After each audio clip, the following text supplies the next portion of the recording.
I started my career as like business first rather than creator first. And so from the age of like 12 onwards, I've been trying to make sort of internet businesses every year, and most of them failed. Then when I was in my second year of university, I started a business called SixMed, which ended up doing quite well, helping people get into med school. And so I sort of came into YouTube, I want to say from a business background, but that sounds too pretentious. Basically, I was a kid who tried starting businesses. And I think then YouTube is like, oh, wow, this ties in really nicely. Like YouTube is effectively a marketing channel for businesses.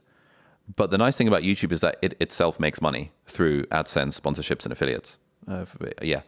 And so YouTube is this interesting engine where you could view it as a business in its own right. And certainly lots of YouTubers do.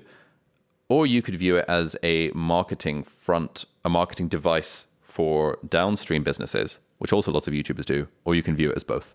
And I like to view it as both. I think most people treat it as the impression I get is treat it as let's try this out, let's see if it works. And they're not massively anal about consistency. The people I know who have succeeded have been anal about consistency.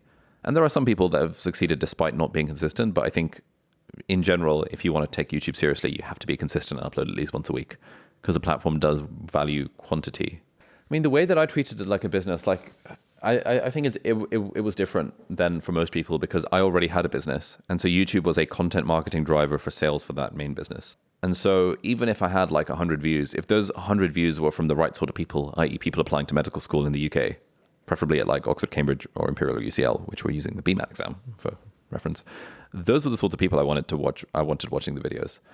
So in that sense, I was treating it like a business. When I think of approaching YouTube as a business, like if I was starting from scratch today and I didn't have a business separately to drive traffic to, I'd be approaching YouTube as a business in that I would be taking it seriously.